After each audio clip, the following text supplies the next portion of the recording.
याद है आप लोगों को? क्रिया विशेषण क्रिया विशेषण ही चल रहा था ना?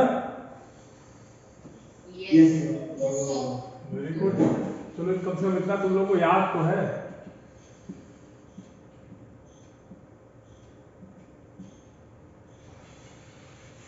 क्या पढ़ लिए तुम लोग? परिभाषा बोलिए। परिभाषा प्रकार। वाह, परिभाषा और प्रकार। परिभाषा में हम लोगों ने ये जाना था कि क्रिया की विशेषता बताने वाले शब्दों को क्रिया विशेषण कहा जाता है, या ऐसे शब्द जो क्रिया की विशेषताओं को बतलाते हैं उन्हें क्या कहते हैं? क्रिया विशेषण। यहां तक चीजें क्लियर थी? बोलिए। यस अच्छा चलिए ठीक। उसके बाद हम लोगों ने बात की थी इसके प्रकार पे, तो 4 प्रकार हम पाए थे। पहला था उसमें कालवाचक, बोलिए। Yes sir. दूसरा था उसमें स्थानवाचक, यस सर। ठीक। तीसरा इसमें था या है रीतिवाचक, बोलिए। और चौथा कौन? चौथा कौन सा था? परिमाणवाचक। चौथा था परिमाणवाचक, मात्राओं का जहां बोध हो जाए। ठीक, चलिए।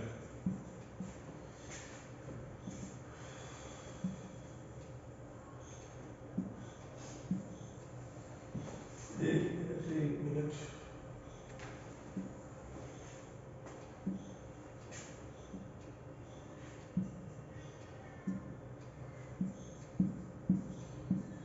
परिमाण, ठीक। इसमें से हम लोगों ने 2 पढ़ लिया था, कालवाचक और स्थानवाचक। मतलब ऐसा शब्द जो समय को बताए और ऐसा शब्द जो स्थान को बताए। जैसे लगातार, रोज, प्रतिदिन, स्थान में इधर उधर, दिशाओं का ज्ञान, इन सबको स्थानवाचक क्रिया विशेषण कहते हैं। यहां तक हम लोगों की बात हो गई थी, बोलिए। Yes sir. Yes sir.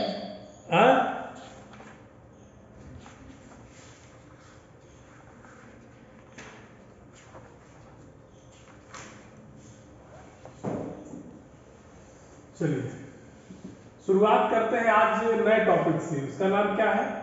रीतिवाचक क्रिया विशेषण। देखिए, रीति का मतलब होता है अंग्रेजी में स्टाइल, जिसे कहते हैं। स्टाइल जानते हैं? Yes sir. क्या स्टाइल बने? अगर स्टाइल को आप हिंदी में बताओगे तो कैसे बताओगे? क्या स्टाइल बने, आप क्या बताओगे? एकदम सरल भाषा में अगर आपको बताना हो कि रीति का क्या मतलब होता है तो क्या बताओगे आप? इतना मैंने आपको बता दिया कि रीति माने स्टाइल होता है। अब इसको क्या कहोगे आप?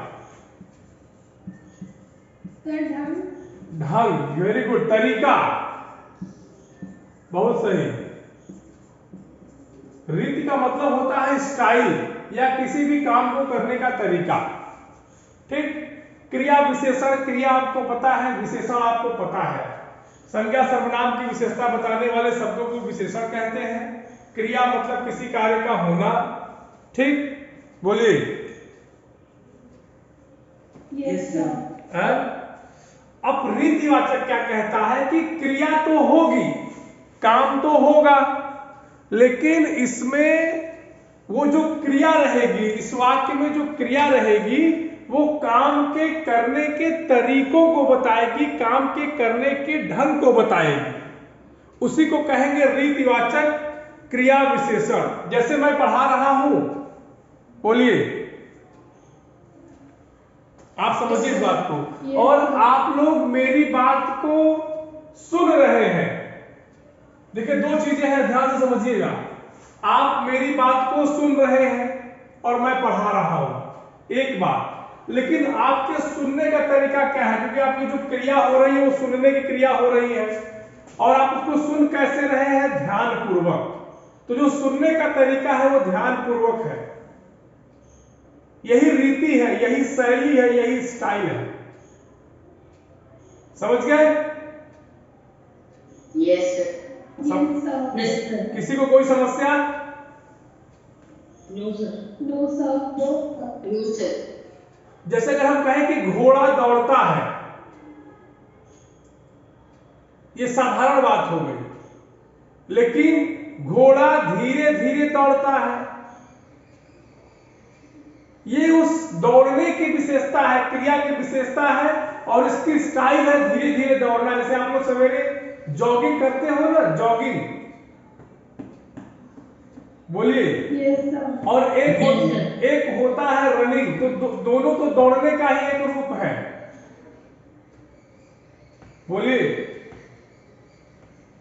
Yes, sir.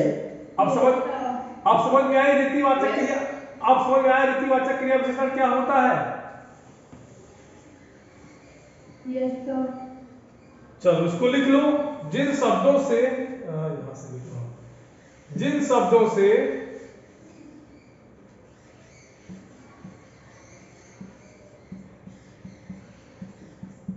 शब्दों से क्रिया के होने की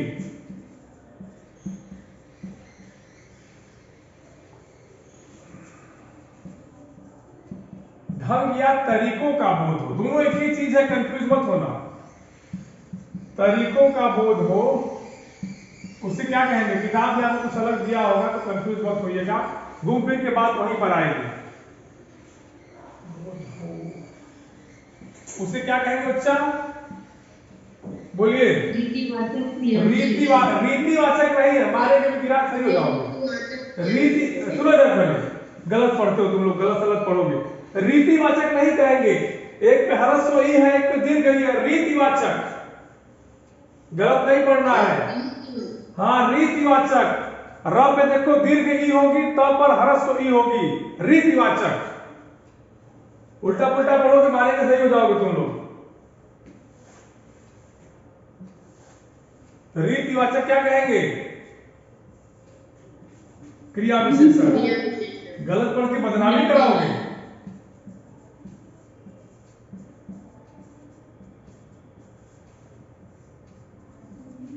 क्रिया विशेषण कहते हैं, ठीक है।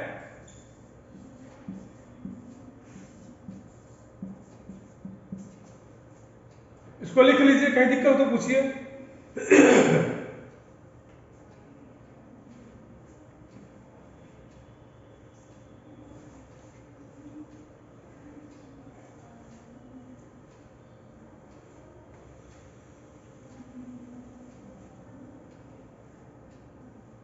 हो गया। Yes, sir. उदाहरण बताएं। Yes, sir. अच्छा उदाहरण समझिए, जैसे अभी मैंने जो उदाहरण बताया उसी को लिख लीजिए। आप लिख लीजिए, छात्र अध्यापक की बात ध्यानपूर्वक सुनते हैं। छात्र अध्यापक की बात कैसे सुनते हैं,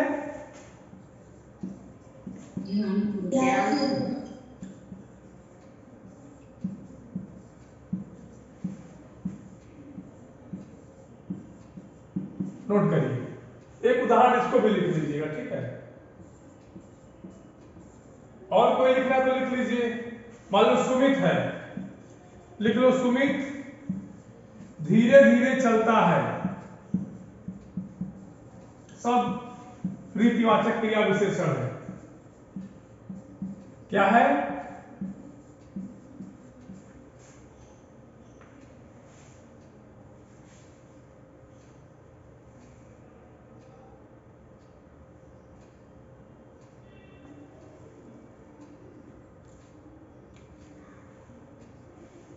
हो गया ये।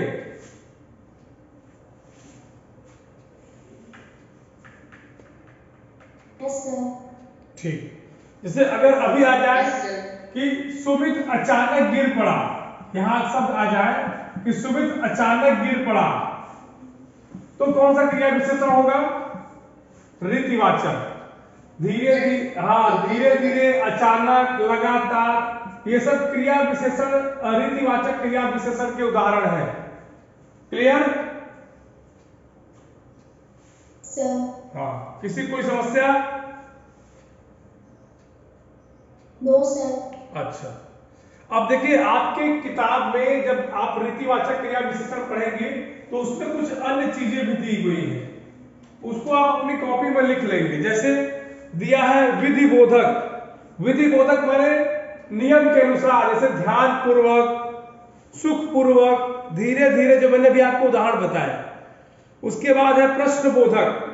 क्यों, कैसे, प्रश्न का मतलब कि जहां प्रश्न की जानकारी आपको हो, क्यों, कैसे। फिर निषेध, निषेध माने नकारात्मक।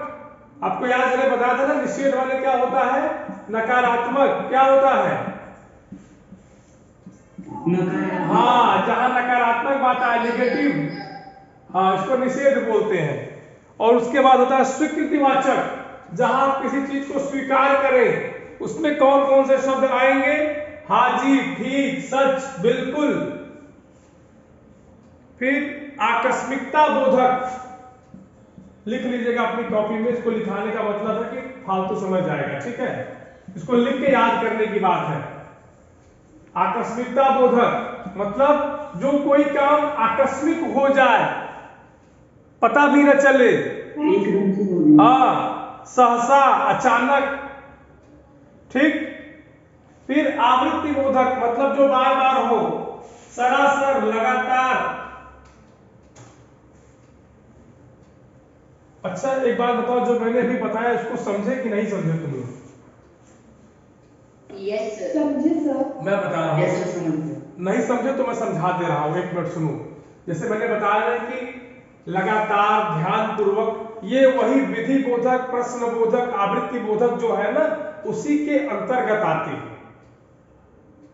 ठीक। अगर आपसे कभी पूछ लिया जाए कि घोड़ा अचानक दौड़ता है तो कौन सा होगा क्रिया विशेषण, तो क्या बताओगे, रीतिवाचक। रीतिवाचक, ठीक है, यस सर। ठीक। इसके बाद है निश्चय बोधक, अनिश्चय बोधक और हेतु बोधक। इसको आप लोग कॉपी में लिख करके याद कर लीजिएगा, इसका कोई वो नहीं है। जो चीज मैंने बताई है उसी को बस बांट दिया है, ठीक। इसको कॉपी में आप लिखेंगे, जो कॉपी आपकी आएगी उसमें मैं देखूंगा कि बाइफरकेशन है कि नहीं है, ठीक।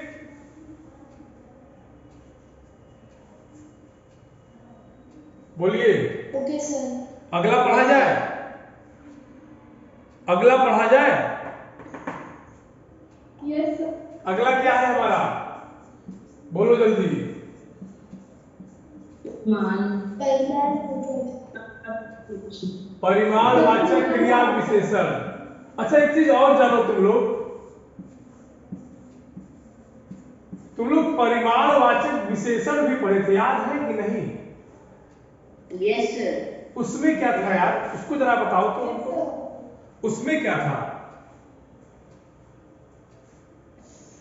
तो मैं बताऊं? हाँ बताओ भाई, उसमें बताना कि बताओ। अच्छा पहले एक मिनट रुक जाओ, एक मिनट रुक जाओ। तुम लोग कैमरा क्यों बंद किए हो? जितने भी लोग यहाँ पे हैं, कैमरा क्यों, किस लिए बंद किए हैं? नींद आ रही है क्या सबको? कैमरा बंद करके सो रहे हैं क्या आप लोग?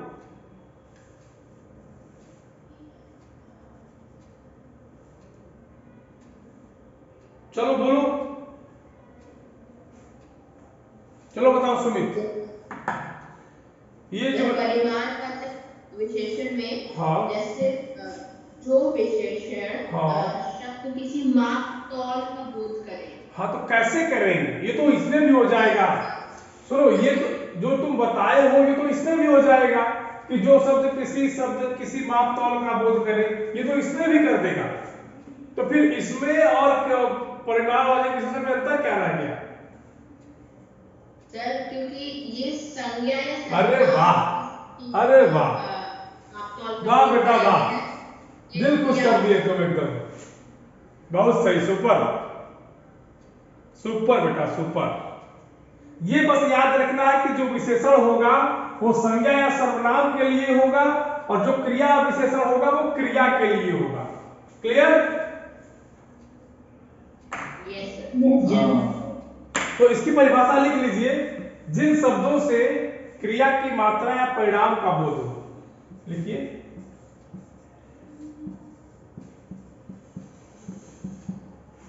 जिन शब्दों से क्रिया की मात्रा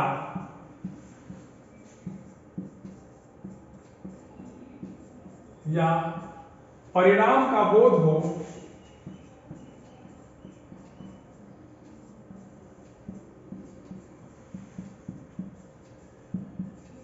उससे क्या कहेंगे बच्चा, जल्दी बताओ। परिमाणवाचक क्रिया विशेषण। हाँ, परिमाणवाचक क्रिया विशेषण कहेंगे।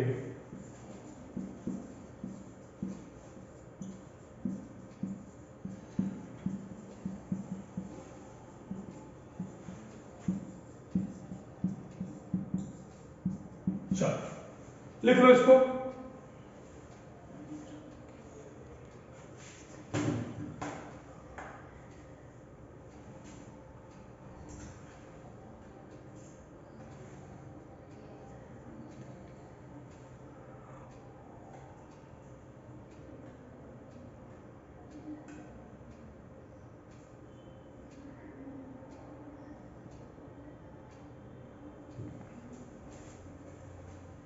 इसका उदाहरण बताए तो लोगों को।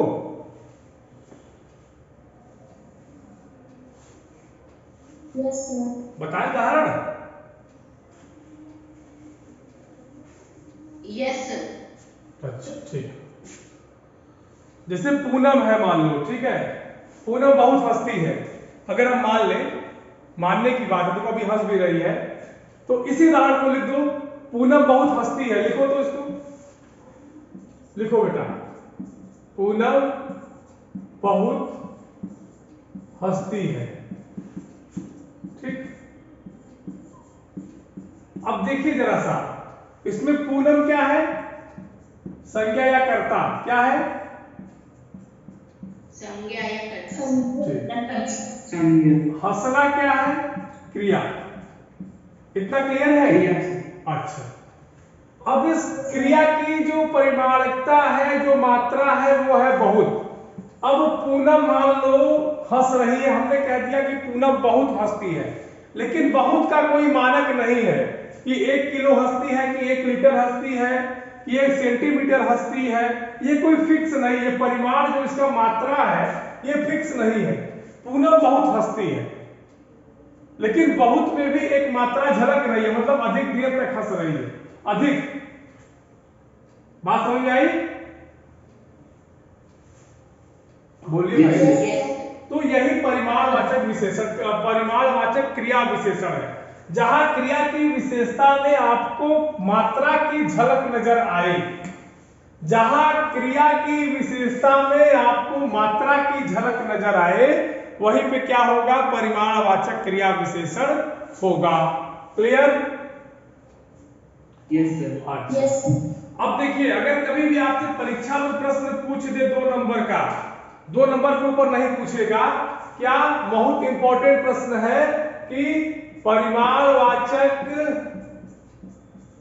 इंपॉर्टेंट प्रश्न है बेटा, नोट कर लीजिए, निशान लगा लीजिए किताब में। परिमाणवाचक क्रिया विशेषण, ये पक्का आपके एग्जाम में आएगा, कहीं ना कहीं तो आपसे टकरा ही जाएगा किसी भी एग्जाम में। और परिमाणवाचक विशेषण, ठीक है, इसमें अंतर स्पष्ट कीजिए। ये प्रश्न अगर पूछेगा तो 2 नंबर से कम दे के नहीं जाएगा, मैं बता दे रहा हूं। अगर ये प्रश्न पूछ दिया और आपने लिख दिया तो आपको 2 नंबर से कम दे के नहीं जाएगा। और दोनों में बहुत महीन अंतर है। अंतर बस इतना भर है कि परिमाणवाचक विशेषण संज्ञा या सर्वनाम पर लागू होगा और क्रिया विशेषण क्रिया पर लागू होगा। बस मात्र और मात्र इतना सा अंतर है। बोलिए। Yes sir. हाँ, तो उस पर लिख लीजिए, क्या लिखेंगे, जबरदस्त इंपॉर्टेंट। क्या लिखेंगे, जबरदस्त इंपॉर्टेंट लिख लीजिए। हाँ, अगर विशेषण आपके पाठ्यक्रम में शामिल हुआ तो इस तरह के प्रश्न आपको देखने को मिल सकते हैं कि परिमाणवाचक विशेषण और परिमाणवाचक क्रिया विशेषण में अंतर बताइए, कालवाचक विशेषण स्थानवाचक विशेषण में अंतर बताइए, रीतिवाचक विशेषण एवं परिमाणवाचक विशेषण में अंतर बताइए। ये सब प्रश्न आपको देखने को 110% मिलेगा बेटा एग्जाम में। आप इस गुमान में मत रहिएगा कि आपकी किताब में जो दिया है केवल वही बन जाएगा ना। प्रश्न पूरे किताब से कहीं से भी बन सकता है। पूरे किताब को जितना मैंने पढ़ाया है, पूरी पढ़ने की जिम्मेदारी आपकी है। आपकी किताब बेटा सिलेबस मिलेगा, क्यों परेशान हो, सिलेबस मिलेगा। जो पढ़ाया जा रहा है उसमें से कुछ भी आ सकता है। ये जान, जो आपको सिलेबस मिलेगा उसमें से कुछ भी आ सकता है, उसके लिए आपको तैयार रहना पड़ेगा। ये आपकी जिम्मेदारी है। कल को आप ये नहीं कहेंगे कि सर आपने इसको तो बताया ही नहीं था, क्योंकि अगर मैंने विशेषण पढ़ा दिया या क्रिया विशेषण पढ़ा दिया तो इसके अंदर से कुछ भी मैं पूछ सकता हूं, क्योंकि मुझे पता है कि मैंने इसका कुछ भी छोड़ा नहीं है। ये जान लीजिए। जैसे आपकी किताब में देखिए दो ही अभ्यास प्रश्न में दो प्रश्न दिए गए हैं। पहला है कि क्रिया विशेषण की परिभाषा उदाहरण सहित दीजिए। अब आपको याद होगा कि क्रिया विशेषण की परिभाषा मैंने क्या बताई थी। जो आपके अभ्यास प्रश्न का पहला प्रश्न है वो पूछ रहा है कि क्रिया विशेषण की परिभाषा उदाहरण सहित। ठीक, अब देखिए क्रिया विशेषण की परिभाषा आपको देना है और उसके साथ साथ उदाहरण भी देना है। तो परिभाषा बहुत आसान है। एक नंबर का यह प्रश्न बनेगा कि क्रिया की विशेषता बताने वाले शब्दों को क्रिया विशेषण कहते हैं, और एक उदाहरण लिख दीजिए कि वह धीरे धीरे चलता है। बस एक नंबर का आपका काम हो गया, ज्यादा नहीं लिखना है। व्याकरण है, भाषा माना गणित पैमाना, याद रखिएगा, अपने आप चीजें हो जाएंगी। वह धीरे धीरे चलता है, ये कौन सा हो जाएगा, ये क्या होगा? अच्छा बताओ ये कौन सा क्रिया विशेषण होगा, ये बताओ जल्दी से।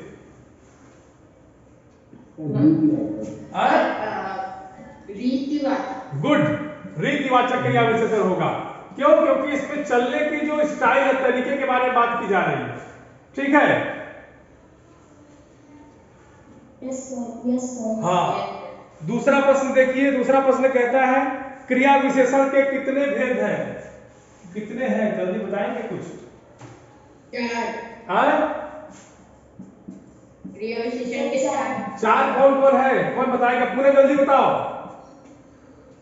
पूनम जल्दी बताओ, फास्ट। 4 तो बता दिया। 4 में कौन कौन? पहला कौन सा होगा? संज्ञा। वाचक क्रिया विशेषण। हाँ वाचक क्रिया विशेषण। हाँ वाचक क्रिया विशेषण। हाँ। परिमाण क्रिया विशेषण। अच्छा, संज्ञा सर्वनाम बोलेंगे तो नहीं ना है? बोलिए। तो सर। हाँ तब ठीक है, इतना कॉन्फिडेंस है तो ठीक है। अगला कौन सा होगा हमारा? 1 2 3 रीति, स्थान, काल, परिमाण। ठीक, चलो ये आपका एक्सरसाइज भी हो गया, लीजिए। बाकी क्या दिया है कि निम्नलिखित वाक्यों में से, हाँ, निम्नलिखित वाक्यों से क्रिया विशेषण पदों को रेखांकित कीजिए तथा बताइए कि किस भेद के अंतर्गत आते हैं। इसको आपको अपने से करना है। ठीक,